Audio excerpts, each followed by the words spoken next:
So I'm going to be going over, just dropping down on a few points, making sure that we're all on the same foundation related to psoriatic arthritis, and then winding up with some of this new data.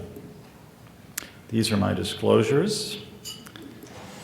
So as you can see from this slide that was put together by Oliver Fitzgerald from Dublin, one of the things that is both a challenge but also makes it highly interesting is the heterogeneity of the clinical manifestations of psoriatic arthritis, ranging from synovitis to enthesitis to dactylitis to spondylitis to osteitis to uveitis to colitis.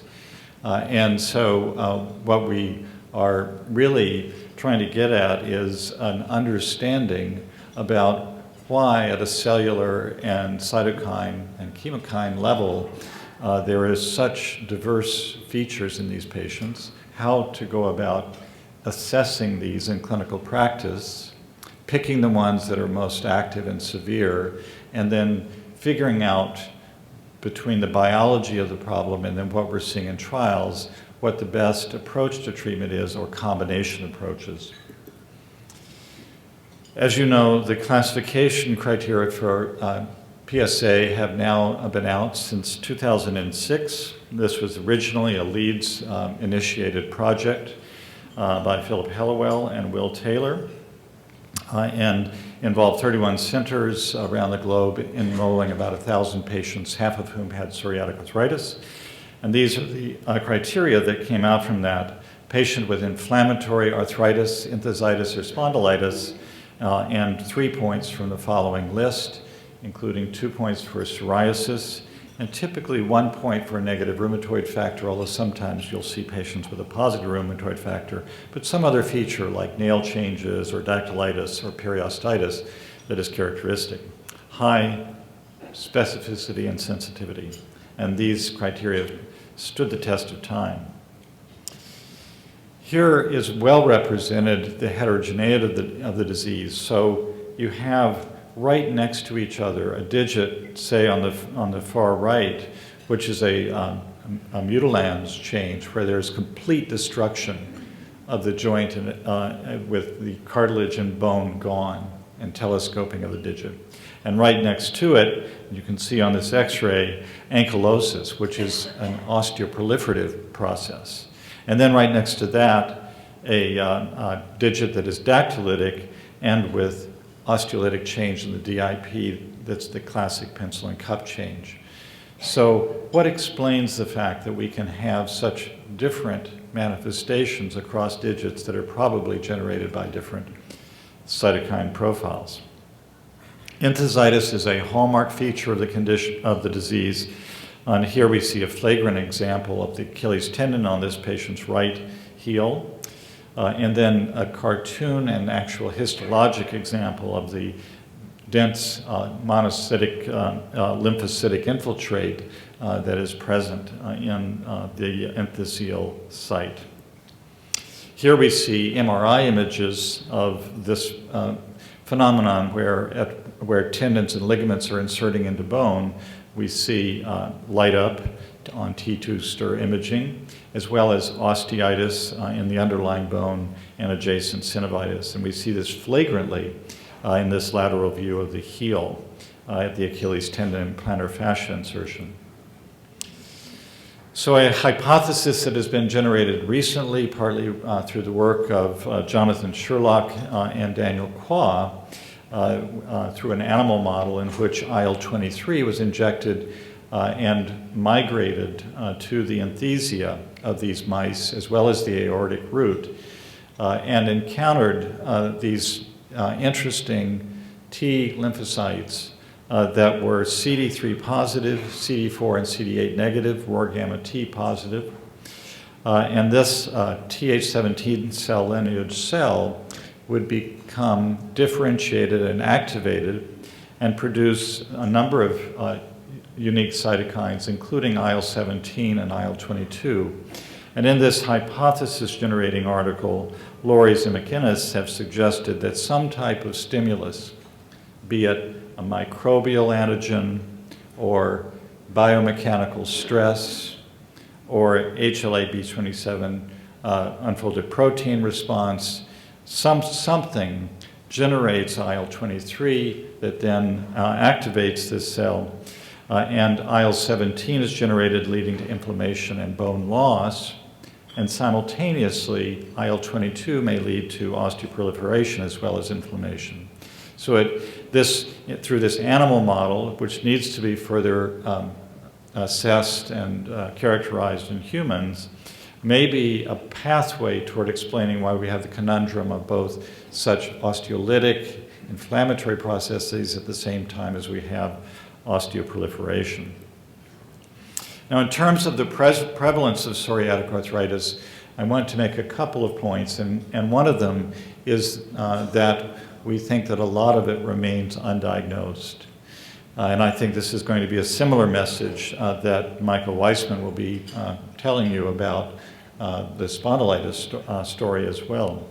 And this last study on the right that is listed here, in this group of studies that look at the prevalence of PSA in a psoriasis population, roughly 1,000 patients coming into dermatology offices being newly diagnosed with psoriasis were sent on to a rheumatologist with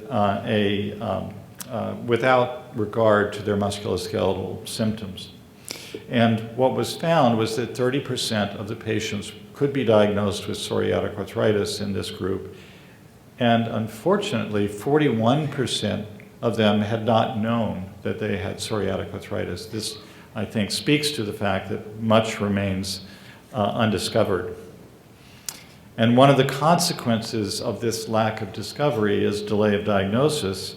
And here in this paper from Dublin, we see that if there's more than a 6-month delay in diagnosis, it increases the likelihood of erosive changes, deformed joints, spine involvement, arthritis mutilans, functional disability. And so that this is a story that we all know well, that the sooner we can get at these patients and get our dermatology colleagues and primary care colleagues to get them to us, the better off the patient may be. And there are a number of screening questionnaires that have been developed, and we're working on trying to get at biomarkers other than CRP and sed rate that can help with the early identification of these patients, especially since most of them have psoriasis long before they develop the arthritis component. As we turn to treatment, we've known over the last decade that anti-TNFs work very well in all the various compartments of this disease: arthritis, skin and nail disease, axial disease, dactylitis, enthesitis. And we've also learned that oral DMARDs, when studied, don't do nearly as well and don't appear to do quite as well as in rheumatoid arthritis. Here is the result of the MIPA trial, which tried to give methotrexate a good college try at working in psoriatic arthritis. And in terms of the primary outcome measures, it did not. It did not demonstrate improvement in the PSARC or the ACR20 response or DAS28 in methotrexate-treated patients compared to placebo patients. However, we all know that methotrexate can work in our patients, and here we have an open-label trial primarily conducted in Russia in early patients, in which a combination with infliximab and methotrexate was compared to methotrexate alone. And if you focus in on the lighter blue or gray bars, that's the methotrexate arm, admittedly open label, but gives us some clue that there may be some effect.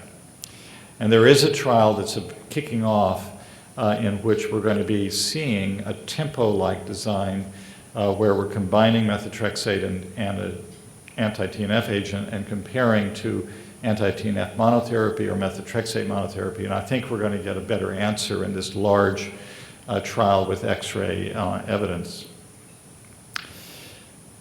The TNFs have really revolutionized our ability to take care of psoriatic arthritis. Here we have a list of all the various anti-TNFs, their ACR responses and their skin responses, very similar to the way Paul showed you the data with the anti-TNFs and RA.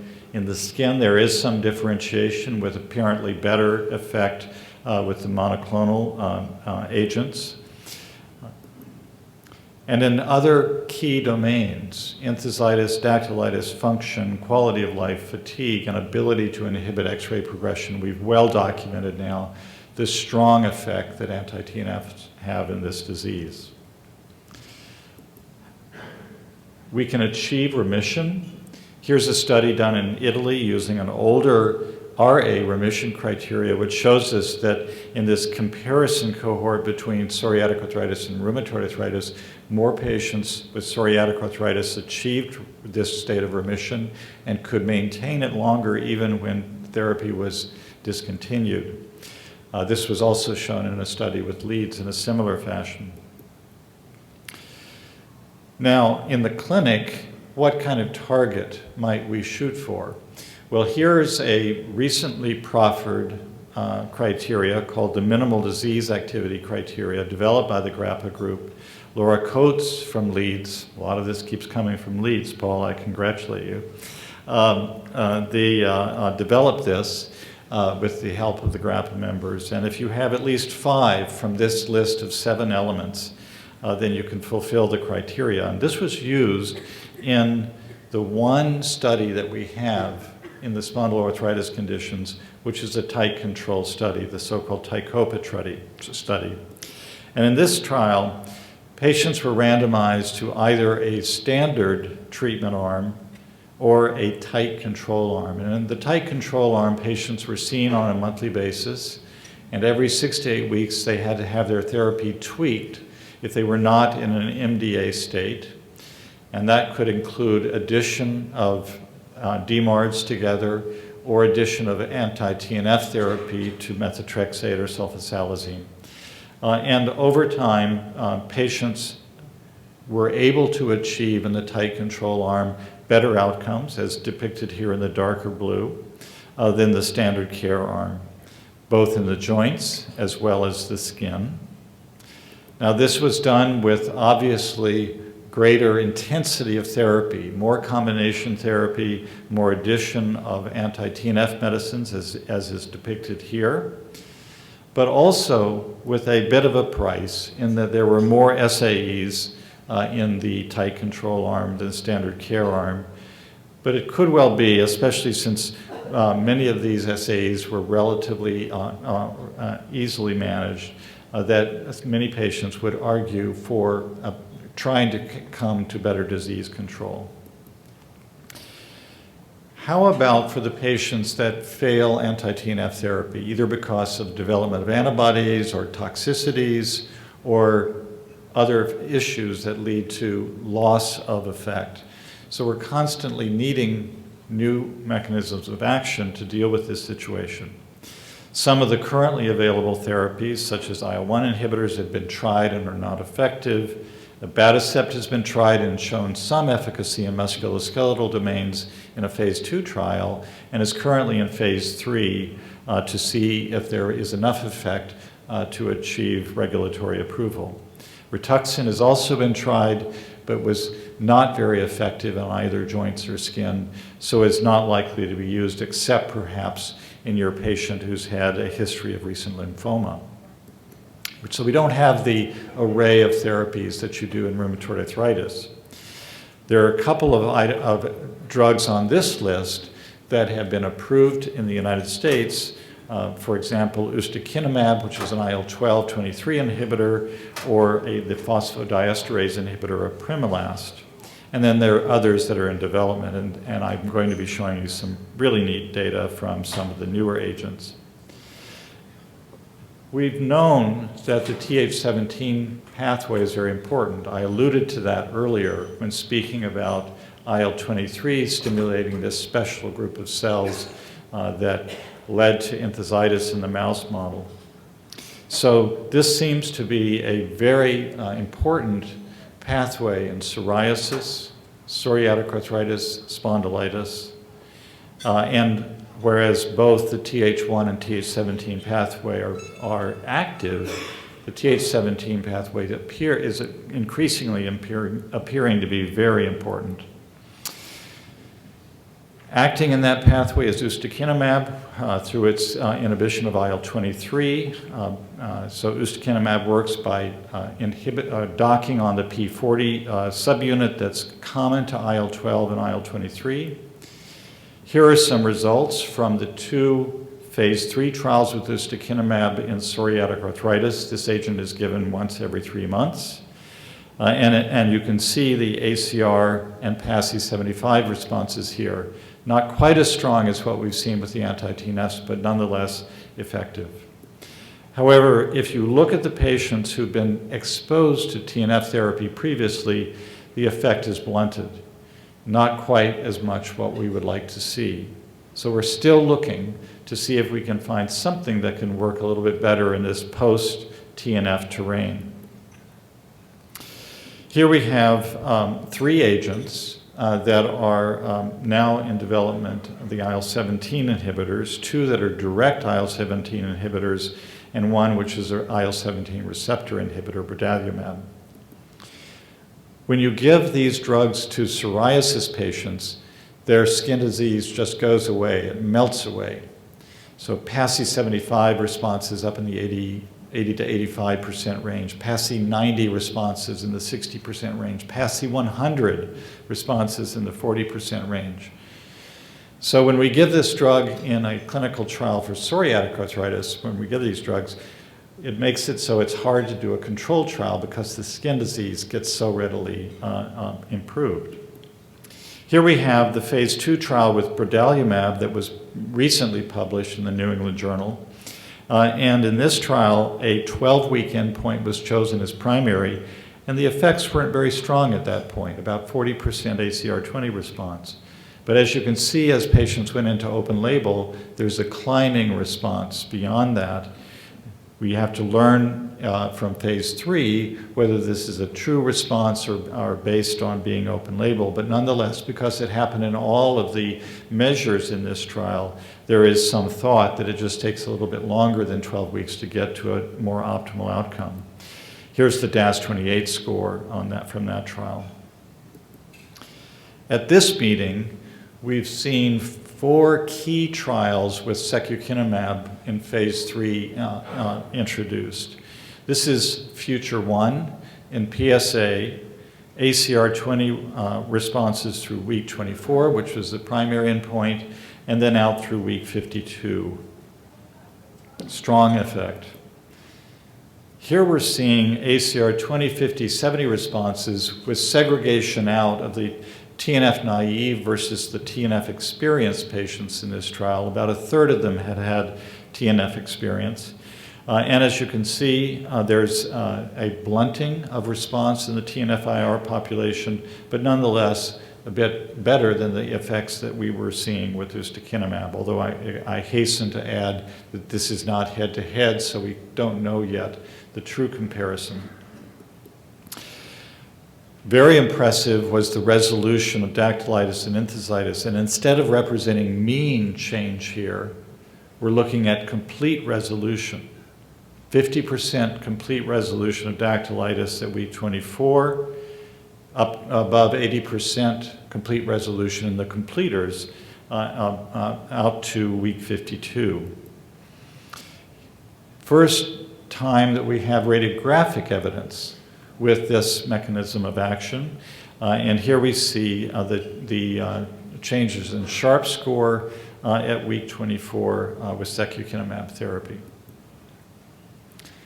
The adverse events were relatively mild with some candidiasis and a bit of neutropenia not associated with infection, both that were side effects that could be predicted from IL-17 inhibition.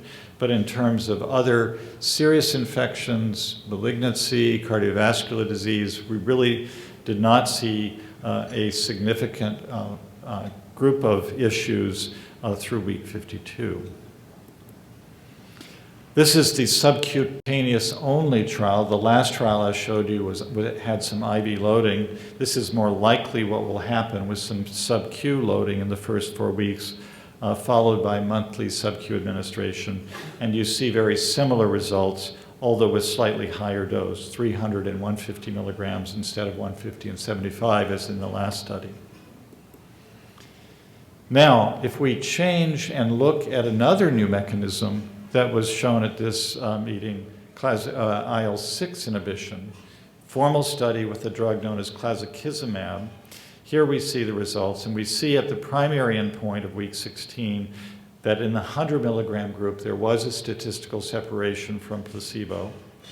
But it's a confusing study partly because the 200 milligram dose significantly underperformed, so there was not a dose response.